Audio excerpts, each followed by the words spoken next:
Okay, everybody, so this is my live review of the Falcon and the Winter Soldier, episode 1, New World Order.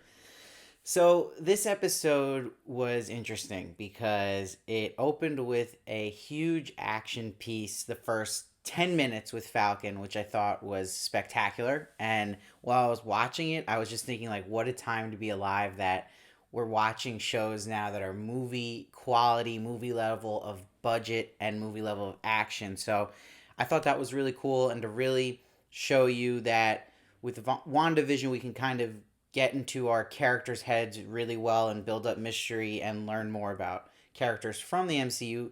But also with the Falcon and the Winter Soldier, we're seeing now ways we can see action and really see what each of our superheroes can do and learn more about their skills. And you see that with Falcon and what he's doing with Red Wing in that sequence. I especially love the shot where he's actually at the end of it, like when he saves the soldier, he's like hovering in the air like a falcon from a far distant shot. That was beautiful.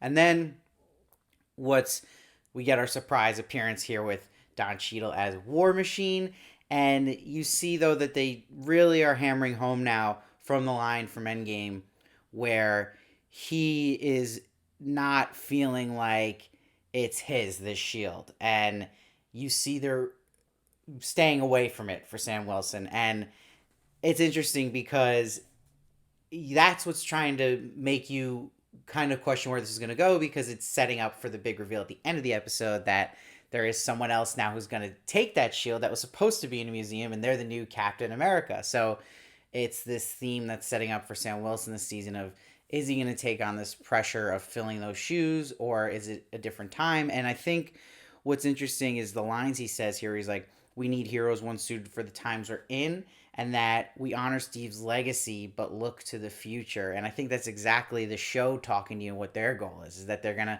obviously honor Captain America, but we need to go now in this new direction.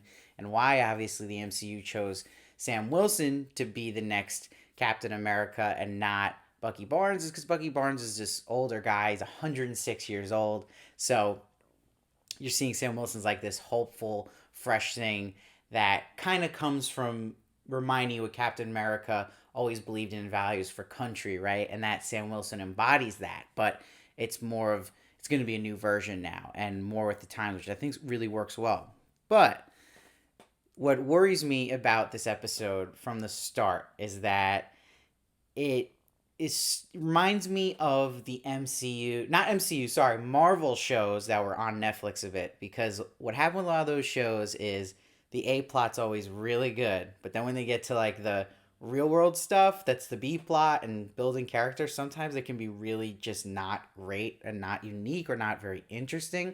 And I think what WandaVision had going for it was when it would go to B plots, it was in a really interesting world and you felt fresh and unique, and it was showing you this kind of stuff that can get boring in superhero shows on the side and making it more with like a fancy cover to kind of distract you from boredom. But this episode felt more like what you kind of see in more of the Agents of S.H.I.E.L.D. or any of the shows like Daredevil or Punisher. Daredevil was one that was an exception to the rule because it was really good at it, but some of those shows, some of those side stories were not so great, and I felt that here in particular with Sam Wilson's story when he gets to Louisiana and he's home and we meet his sister, who is obviously struggling on her own. She's got 2 kids, she's a widow, but the storyline of getting this loan for the family business isn't the best, and it spent a lot of time here. And where I'm going to be a little impatient with this is because we're only getting 6 episodes of this show. So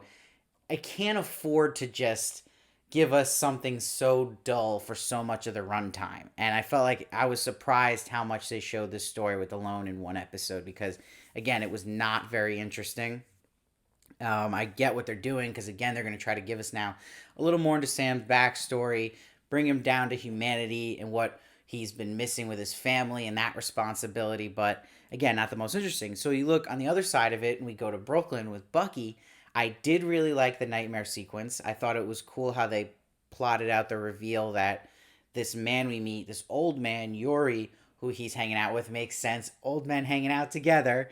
But he was the one who killed his kid that we see from his nightmare flash, which I thought was awesome, him having these like traumatic nightmares from his time as the Winter Soldier. But you see he's now in therapy and that he's got this amends list.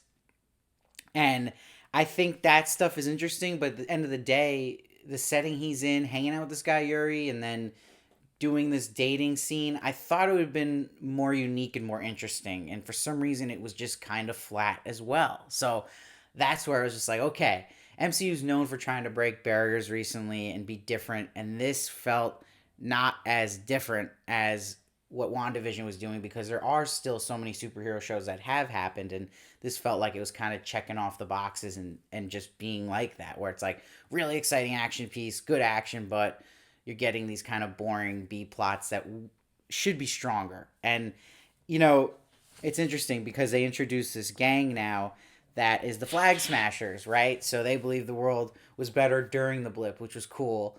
But I don't know how much, again, that's going to carry in a 6-episode season where we got to kind of get to Zemo, because we all know from the promos he's in this, the really great villain from Civil War.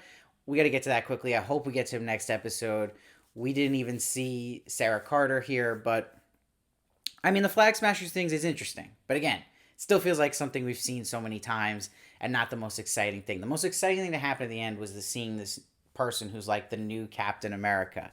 But some of the writing here, too, I thought it was a little on the nose, to be honest. And I noticed it's Malcolm Spellman of Empire fame. I haven't seen Empire, so I don't know what I'm going into writing quality wise, but it's interesting because it's mixed with the director who has done mostly Handmaid's Tale, which I am familiar with, and you can kind of see a lot of Handmaid's Tale type camera work here too, because you're getting a lot of extreme close-ups, especially in the therapy scene with Bucky. But mixing the writer of Empire, his vibe, with the vibe of directing from someone who's worked on shows like Handmaid's Tale, it did feel like a weird mix, because then it's all blended together into a superhero show in the MCU. So it didn't feel all as cohesive and tight as, let's say, WandaVision, because inevitably this is going to be compared to WandaVision because it's, again, the second MCU show, and this is things people are really hyped up and excited about. But it's one episode.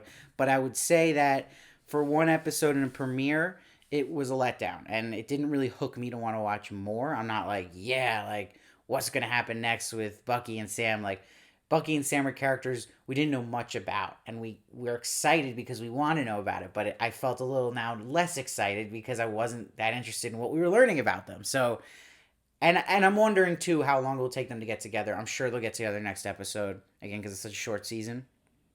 But this was flat of a premiere for me, and I think it got overhyped by critics who got it early on Rotten Tomatoes. That's always going to happen, too, but it wasn't amazing.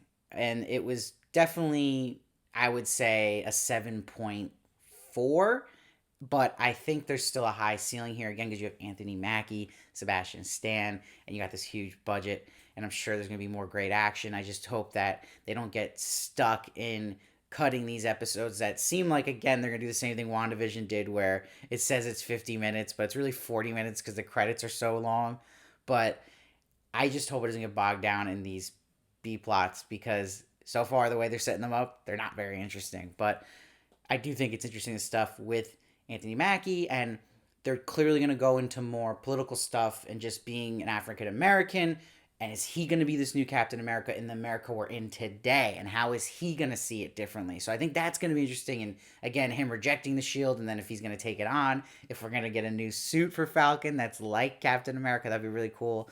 We'll see. I know a lot of people are theorizing that. And obviously Zemo's on the way, and we'll see Sharon Carter. So obviously there's going to be some great stuff. But for a premiere, I thought it was going to be more explosive, more exciting, really kind of suck you in and kind of get you to care more about Sam and Bucky. But that part of it I didn't feel, of the caring about Sam and Bucky's B-plots. But let me know down below what you thought. I love to hear your thoughts. I read every comment, and I try to respond to as many as I can. Please make sure to subscribe so you don't miss one of my reviews of the Falcon and the Winter Soldier. I'll be reviewing every episode live right after the episode airs, so you're going to want to not miss any of those. And please follow me at Steve Varley Show on Twitter and Instagram for more of me. And I'll see you next time.